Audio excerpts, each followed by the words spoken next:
জয়গুরু। এখন ইষ্ট প্রসঙ্গ করার জন্য আহ্বান জানাই শ্রদ্ধেয় বিষ্ণুপদ রায় দাদাকে। দাদা যাজক। জয়গুরু। জয়গুরু বিষ্ণুপদ দা, জয়গুরু। হ্যাঁ, জয়গুরু। জয়গুরু মা, জয়গুরু। আপনি পাবনার ঘটনা বলবেন দাদা। জয়গুরু। জয়গুরু।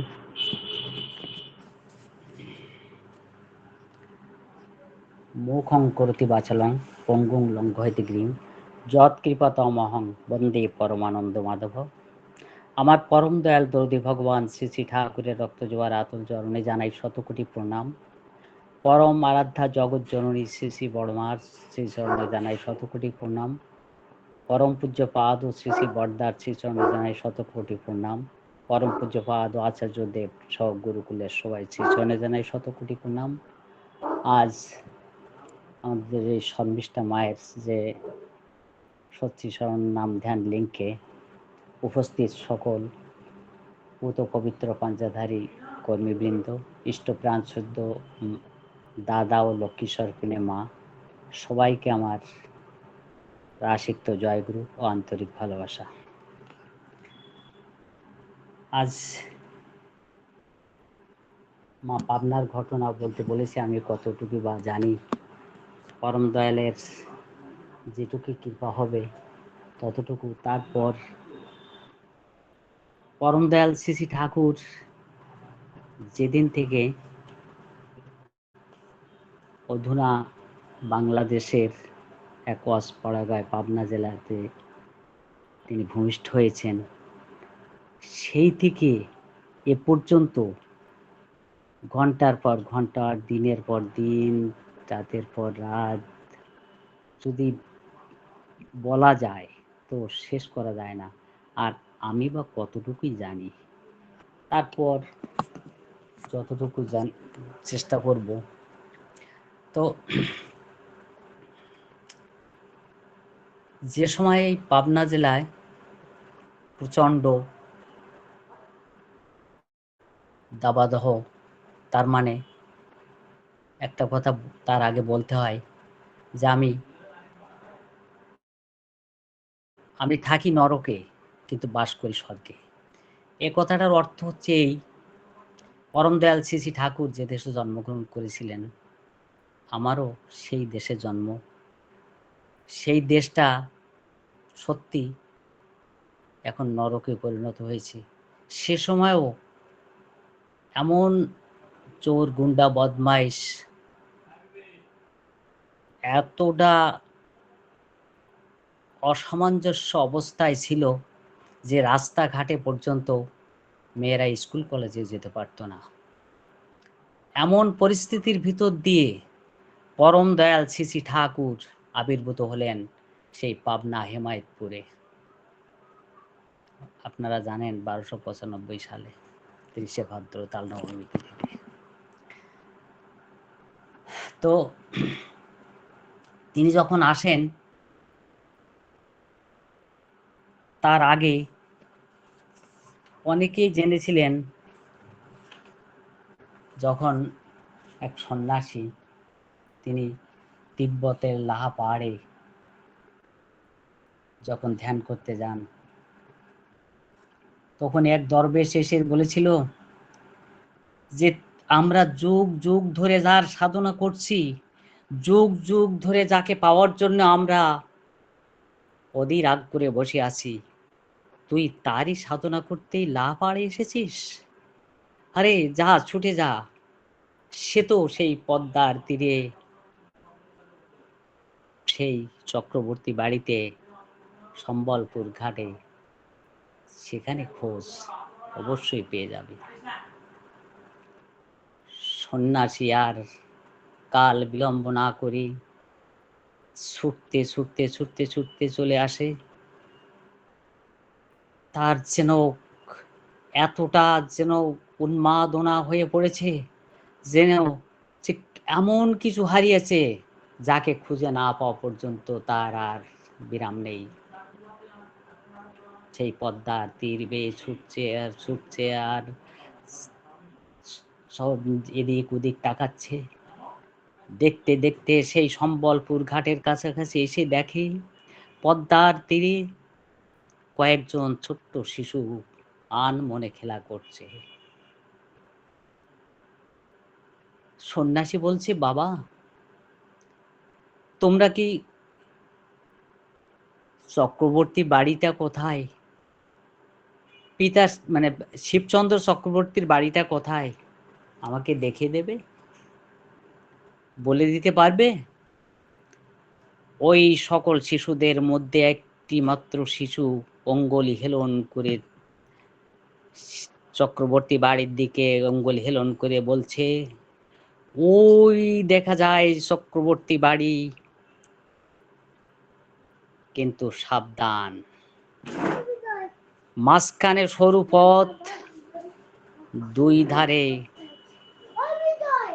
এক ধারে কামিনী, অন্য ধারে কাঞ্চন, কোনো দিকে যেন তাকিও না। যদি তুমি ভুলেও কোনো দিকে তাকাও, ডাইনে কামিনী বামে কাঞ্চন, যদি কোনো দিকেই তুমি তাকাও তাহলে তোমার গন্তব্যে পৌঁছানো হবে না। তুমি খুবই সাবধান। আবার এই সন্ন্যাসী তখন হতবাক হয়ে সেই শিশুটির দিকে তাকিয়ে অবাক নয়নে তাকিয়ে দেখছে, এ কাকে দেখছি? এ দিব্য কান্তি সৌম্য মূর্তি, তার অধরে যেন স্বর্ণ ঝরছে, তার শরীর দিয়ে যেন জ্যোতি বিচ্ছুরিত হচ্ছে। এ কে? এ কে এই শিশু? এ কি আমি যাকে খুঁজে বেড়াচ্ছি সেই শিশু? আবারও শিশু বলছে, সন্ন্যাসী তুমি খুব সাবধানে যেও, ডাইনে কামিনী বামে কাঞ্চন, মাঝখানে সরু পথ, সামনে দেখবে একটি গেট, গেটের কাছে কালো কুকুর বাঁধা আছে, ঘেউ ঘেউ করে ডাকবে। যদি তুমি সেখান থেকে ভয় পেয়ে পিছিয়ে এসো, ফিরে এসো, এই জন্মে তোমার আর গন্তব্যে পৌঁছানো হবে না।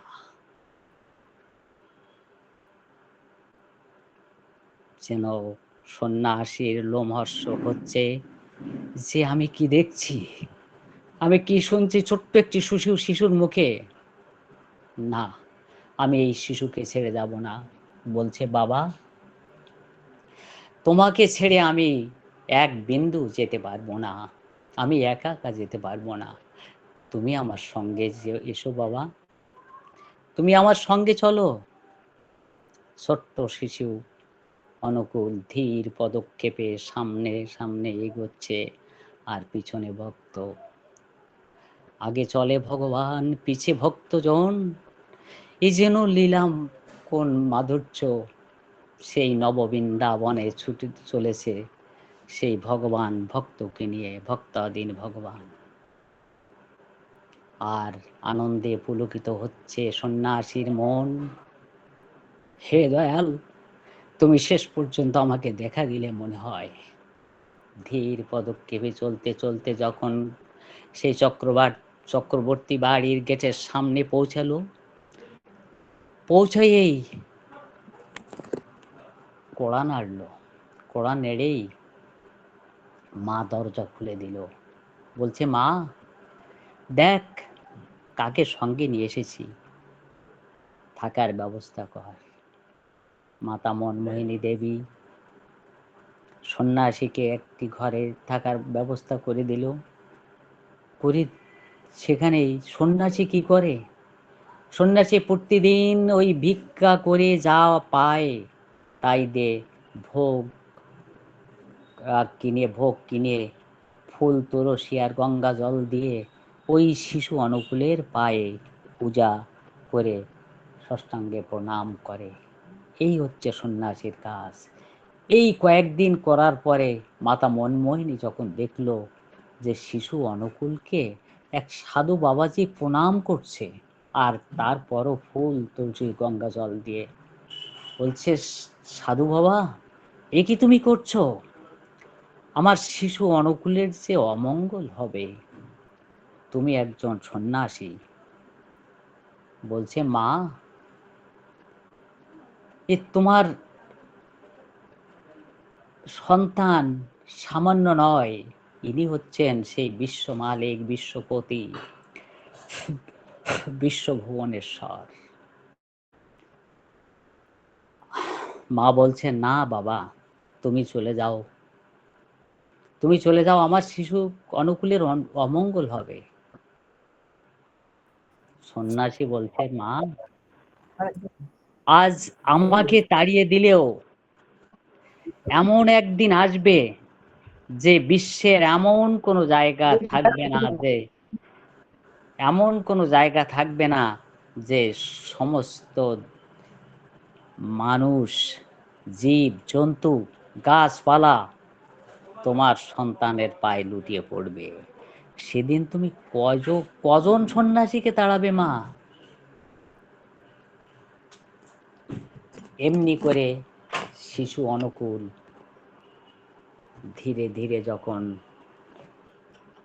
বড় হতে থাকে, তার লীলা মাধুর্যের লীলা করে চলেছেন, মানুষকে রক্ষা করে চলেছেন। তেমনিভাবে আস্তে আস্তে তখন স্কুলে ভর্তি হলো। স্কুলে পড়তে গিয়ে মাস্টার মশাই তাকে জিজ্ঞাসা করে, অনুকূল, এক আর এক কত হয়? অনুকূল বলছে, এক আর এক এক হয় মাস্টার মশাই। বলছে, না, এক আর এক দুই হয়। তো না মাস্টার মশাই, এক আর এক দুই হয় না, এক আর এক একই হয়। বলছে, না, এক আর এক দুই হয়। অনুকূল মানতে চায় না, আবার শিক্ষক মহাশয় হাঁটতে রাজি না। শিক্ষক মহাশয় বলছে, অনুকূল, এক আর এক দুই হয়। তো বলছে, না, এক দুটো একই একই রকম, দুটো এক হতে পারে, কিন্তু দুটো এক দুই হয় না। শিক্ষক মশাই অপমানিত বোধ করলেন। তিনি সহ্য করতে না পেরে অনুকূলকে বেদমভাবে প্রহার করলেন। তার বাল্য বন্ধু বররা সবাই যেন রাগে ক্ষিপ্ত হয়ে উঠেছে। স্কুল ছুটির পরে যখন পথে চলেছে, শিক্ষক মহাশয় যখন যাচ্ছে, দেখে শিক্ষক মহাশয়কে ধরে মারতে উদ্যত হলো। অনুকূল সঙ্গে সঙ্গে বাধা দিয়ে বলছে, তোমরা করো কি? এ কি করছো তোমরা? এ কি উদ্যত হতে যাচ্ছ? তা বলল, না বন্ধু, না। রাজা ভাই বলতো, না রাজা ভাই, তোমাকে মেরেছে, এর প্রতিশোধ নেব। না, শিক্ষকের কাজ করেছে, আর তোমরা কেন পাপ করবে ভাই? গুরুজনদের শ্রদ্ধা করতে হয়। শিক্ষক তো ঠিকই কাজ করেছে, উনি উনি যেটা বলেছেন আমি সেটা শুনি নাই, তাই তো উনি আমাকে মেরেছে। তোমরা এর জন্য কখনো তাকে অবমাননা করো না, অশ্রদ্ধা করো না, তাহলে যে পাপ হবে। এমনি করে তিনি প্রতিটি পদক্ষেপে, প্রতিটি মুহূর্তে, প্রতিটি ক্ষণে মানুষকে একটি একটি করে শিক্ষা দিতে দিতে তিনি এগিয়ে চলেছেন। একজন এসে বলছে, মাস্টার মশাইকে বলছে, অনুকূলের হাতে আমরা বিড়ি দেখেছি। শিক্ষক মহোদয় বলছে, অনুকূল, তুমি কোথায় বিড়ি রেখেছো? তোমার হাতে কি বিড়ি ছিল? অনুকূল মিথ্যা কথা বলতে জানে না। হ্যাঁ স্যার, আমার হাতে বিড়ি ছিল। কোথায় রেখেছো? বলছে, ওই গরু যেখানে ঘাস খায়, গরুর পল খাওয়ানো হয়, ওর নিচে আমি রেখে দিয়েছি। তখন অন্ধকার। শিক্ষক মহাশয় একটি ল্যাম্প জ্বালিয়ে সেই গোয়াল ঘরে যাচ্ছে, পিছনে অনুকূল আছে, আরো ছাত্ররা আছে। যেতে যেতে বাতাসে ল্যাম্পটা নিভে গেল। তখন হঠাৎ করে বারবার চেষ্টা করছে ল্যাম্পটা জ্বালানোর বাতাসে, কিন্তু কোনো কায়দায় ল্যাম্প কি করে জ্বালাবে, কাছে তো জ্বালানোর মতো কিছু নাই। শিক্ষক কষ্ট পাচ্ছে, অন্ধকারে হাঁটতে পারছে না। সঙ্গে সঙ্গে অনুকূল শিক্ষককে স্পর্শ করে যেই ল্যাম্পে হাত দিয়েছে, ধূপ করে ল্যাম্প জ্বলে উঠেছে। সঙ্গে সঙ্গে শিক্ষক মহোদয় বলছে, এ কে, কে তুমি? এমনি করে এমন আশ্চর্যান্বিত হয়েছে তা অনুভব করা যায় না। পরম দয়াল শ্রী শ্রী ঠাকুর এমন কিছু জানতেন না, এমন কিছু পারতেন না যে নিজে মেট্রিক পরীক্ষা দেননি, বন্ধুর ব্যথা, বন্ধুর কষ্ট লাঘব করতে গিয়ে নিজের পরীক্ষার ফি জমা দিয়ে তাকে পরীক্ষা দিয়েছে। অথচ সেই অনুকূল শ্রী শ্রী ঠাকুর অনুকূলচন্দ্র আজ বিশ্বের বুকে এমন কোনো বিজ্ঞানী নেই, এমন কোনো ডক্টর নেই, এমন কোনো সঙ্গীত চর্চা নেই, খেলাধুলো গান বাজনা সব কিছুতে পারদর্শী। ঠাকুর নিজেই কুষ্টিয়ার মাঠে বল খেলতেন। একদিন কুষ্টিয়ার মাঠ এরকম ভাবে বিকালে বল খেলতে যেতেন। ঠাকুর বল খেলছেন, দুটো দল, ঠাকুরের একটি দল, বিপক্ষ আরেকটি দল, দুই দলে তুমুল খেলা হচ্ছে। কিন্তু ঠাকুরের একটু জাদু, ঠাকুর সবাই জানে ঠাকুর জাদু মন্ত্র জানে, ঠাকুর যদি একবার বল ধরে সে বল বিপক্ষ পার্টির গোলে যাবেই। কোনোভাবে কোনো কায়দায় ঠাকুরের কাছ থেকে এমন কোনো প্লেয়ার নেই যে ঠাকুরের কাছ থেকে বলটা নিতে পারে। কিন্তু ঠাকুরকে তো রোধ করতেই হবে। ঠাকুরকে রোধ করার জন্য বিপক্ষ পার্টির একটি প্লেয়ার বুট জুতা পায়ে দিয়ে ঠাকুরকে আঘাত করলো। সঙ্গে সঙ্গে ঠাকুরের খালি পা, বুট জুতার আঘাতে ঠাকুরের পা কেটে দরদর করে রক্ত পড়ছে। ঠাকুরের সেদিকে খেয়াল নেই। সঙ্গে সঙ্গে ঠাকুর যে বলছে, দাদা দেখি দেখি আপনার পায়ে ব্যথা লাগেনি তো? কোথায় ব্যথা লেগেছে দেখি, আমি তো একটু দেখি, আপনি দেখান কোথায় ব্যথা লেগেছে, দেখি আমি একটু মালিশ করে দেয়। কি নিজের হিংসার, আমরা কি করি, হিংসার প্রতিবাদে প্রতিহিংসা করি, আর ঠাকুর কি করছে, হিংসার প্রতিবাদে তাকে দিচ্ছে ভালোবাসা। এমনি করে একটু মিউট করুন, অডিওটা মিউট করুন। হ্যাঁ, এমনি করে যখন বল খেলছে, খেলতে খেলতে প্রতিদিন বল খেলতে আসে, পরের দিন যখন আবার বল খেলতে আসলেন, সেই বন্ধুটিকে আর দেখতে পেল না। তারপর দিন আবারও বল খেলতে আসলে বন্ধুটিকে আর দেখতে পাচ্ছে না। শ্রী শ্রী ঠাকুর অনুকূলের অন্তর যেন ব্যথায় মুর্ছে উঠছে। কি হলো তার, কি হলো, তার কি কোনো অসুখ করলো, নাকি কোনো ক্ষতি হলো?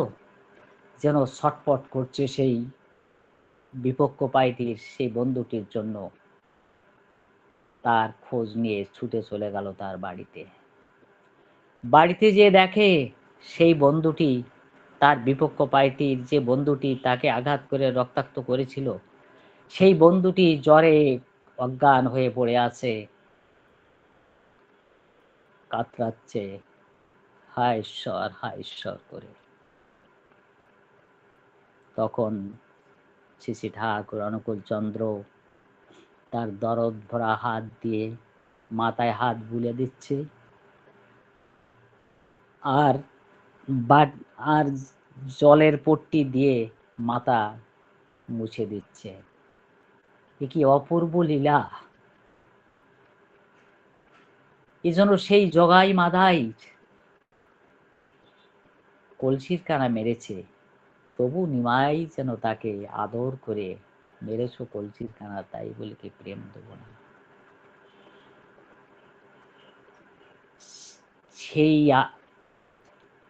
সেই আদর যত্ন করে, সেবা শুশ্রূষা করে সে বন্ধুটিকে ভালো সুস্থ করে তুললো। সে বন্ধু জীবনে আর শ্রী ঠাকুর অনুকূল চন্দ্রকে আর ভুলতে পারল না। একে এ কি সেই ত্রেতার রামচন্দ্র, যিনি দানবকে, শত্রুকে নিধন করে ধর্ম প্রতিষ্ঠা করেছিল, রাবণকে নিধন করে ধর্ম প্রতিষ্ঠা করেছিল? এ কি সে কংসকে নিধন করে ধর্ম প্রতিষ্ঠা করে বজ্র কণ্ঠে তিনি বলেছেন, ইয়দা ইয়দা হি ধর্মস্য গ্লানির ভবতি ভারত অভ্যুত্থান অধর্মস্য তদাত্মং সৃজং মহাম পরিত্রাণায় সাধনাং বিনাশায় চ দুষ্কৃতম ধর্ম সংস্থাপনার্থায় সম্ভবামি যুগে যুগে। এ কি সেই আবার নূতন কলেবর নবরূপে, আবার নবকণ্ঠে যেন আবার ধ্বনিত হচ্ছে সেই বাংলায়।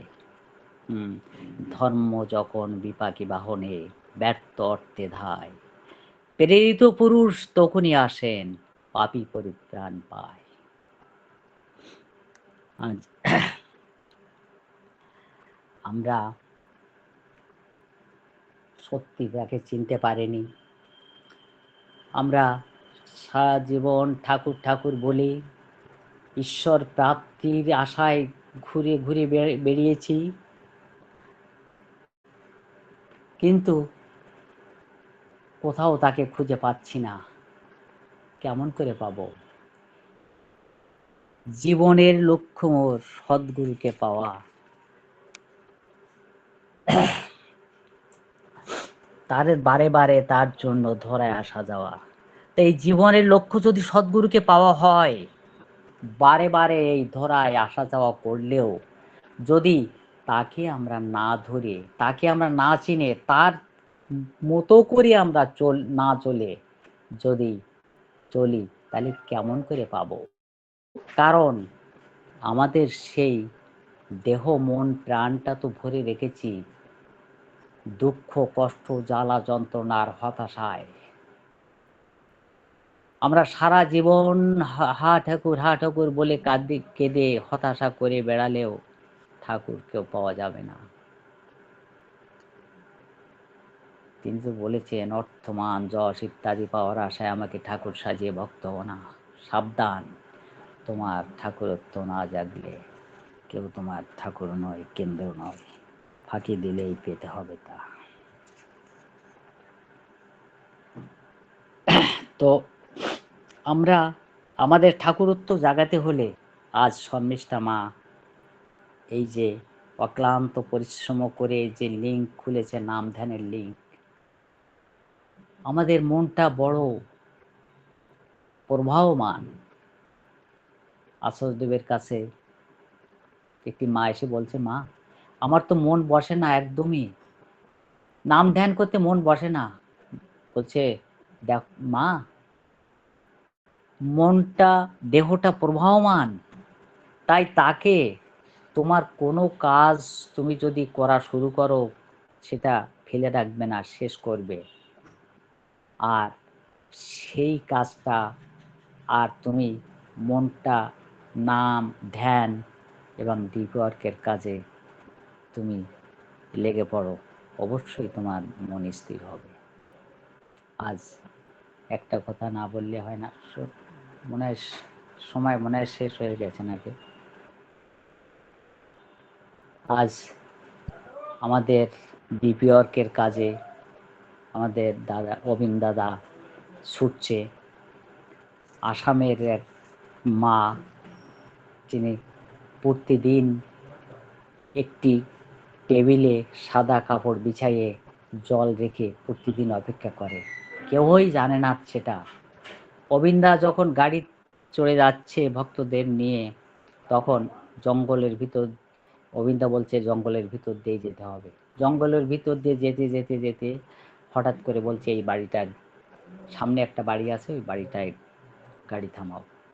গাড়ি থামানো হলো।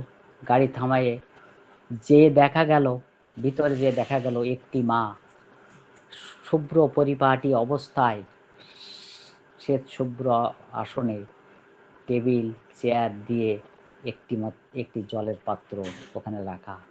অবিন্দা সেখানে গিয়ে বসলেন, বসে জল পান করলেন, মার সঙ্গে কিছু কথা বললেন, বলে আবার ফিরে আসলেন। এই হচ্ছে আজও লীলা করে গোরা রায়, কোনো কোনো ভাগ্যবান দেখিবারে পায়। তো পরম দয়াল শ্রী শ্রী ঠাকুরের ঐশী লীলা কথা বলে শেষ করা যায় না, আর আমি কতটুকুই বা জানি। তো পাবনার কথা বলতে গেলে অনেক অনেক আছে, যা এমন এমন কিছু কথা আছে যেটা বইতেও পর্যন্ত পাওয়া যায় না, লেখা হয় না। তৎকালীন সেই দাদা মায়েদের কাছ থেকেই জানা কথাগুলো অনেক বলা, কিন্তু সময় অপেক্ষায় সব কথাগুলো উত্থাপন করা সম্ভব হয় না। আমি পরম দয়ালের রাতুল চরণে আজকের এই স্বস্তি স্মরণ লিঙ্কের উপস্থিত সকল দাদা মায়েদের আমি মঙ্গল প্রার্থনা করি, এবং দীর্ঘায়ু ঈশ্বরচল জীবনের অধিকারী হন এই প্রার্থনা রাখি। আর শর্মিষ্ঠা মায়ের কাছে আমি সত্যি ঋণী, কারণ আমি যখনই শর্মিষ্ঠা মাকে ইষ্টে কাজের জন্য অর্ঘ্য চেয়েছি, এমন হয়েছে যে আমার ওটা পূর্ণ হয়নি, আমার কিছু কম থেকে গেছে। আমি তখনই বলেছি, মা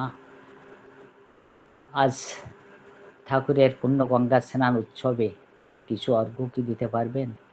বিনা দ্বিধায়, বিনা ওজরে, বিনা আপত্তিতে মা সেই অর্ঘ্যটা ঠাকুরের নিবেদনের জন্য পাঠিয়েছেন।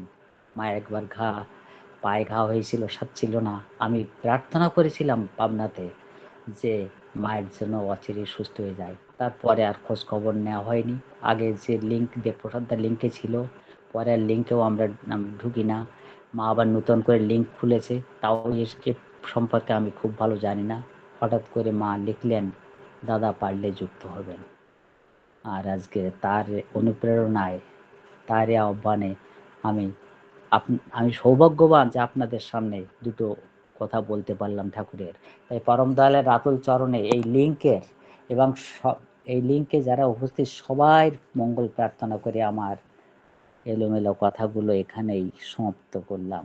ভুল হলে মার্জনা করবেন। জয় গুরু। জয় গুরু দাদা, জয় গুরু। খুব সুন্দর করে আলোচনা করলেন। ভুল হওয়ার কথা বলবেন না দাদা, ভুল আমরা কেউ করি না, আর তার বিচার করার ভার একমাত্র পরম পিতাই নিয়েছেন, আমরা তো বিচারের কেউ না। খুব সুন্দর করে আলোচনা করলেন যে বিশ্ব ব্রহ্মাণ্ডের মালিকের কথা আমরা এতক্ষণ শুনলাম। তিনি যে এক আর একে দুই হয় না, একই হয় তা প্রমাণ করেছেন। তিনি ছিলেন প্রেমের ঠাকুর, হিংসার বদলে হিংসা নয়, প্রেম বিলাতে তিনি এসেছেন। যখনই ধর্মের গ্লানি হয়েছে, তখনই ধর্ম প্রতিষ্ঠা করতে তিনি এসেছেন। আমাদের অর্থমান যশের জন্য ঠাকুরকে চাইলে আমরা পাবো না, কিন্তু যদি যতক্ষণ আমাদের ঠাকুরত্ব জাগানো যায়, ততক্ষণ আমরা তার হয়ে উঠতে পারবো না। তাই ঈশ্বর প্রাপ্তি মানে ঈশ্বরাপ্তি, তার গুণগুলো, তার বিধিবিধানগুলো যদি মেনে চলতে পারি, তখনই আমরা তাকে পাবো। খুব সুন্দর করে আলোচনা করেছেন, এবং শেষকালে আমার পরম পূজ্যপাদ অবিন দাদার কথা বললেন। আমরা জানি, সবাই জানি যে পরম পূজনীয় শ্রী শ্রী ঠাকুর এখনো রেত শরীরে আচার্য পরম্পরার মধ্যেই লীলা করে চলেছেন।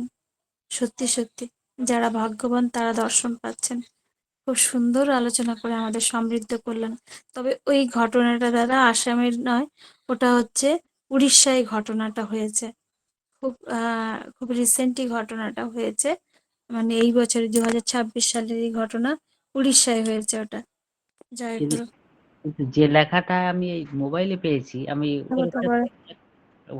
পোস্ট আমি করেছি তো এটাই শুনেছি, আমারও ভুল হতে পারে দাদা। না, আমি না শুনেছি। হ্যাঁ, হ্যাঁ। এটা যে অবিন দাদা যখন ত্রিপুরা, এই উড়িষ্যা যখন উনি গেছিলেন, তখন এই ঘটনাটা হয়েছে, এটা শুনলাম। তবে জানি না, হতেও হ্যাঁ, পারে। অবশ্যই। আমারও হুম, মনে হয় উড়িষ্যার ঘটনা। আসামে হলে তো হুম। অনেকে জানতো। ঠিক জয় আছে? গুরু, জয় গুরু দাদা। খুব ভালো থাকুন, সুস্থ থাকুন এবং আনন্দে থাকুন। পরম পিতাকে নিয়ে এই কাতর প্রার্থনা দয়ালে রাঙা রাতুল চরণে। জয় গুরু।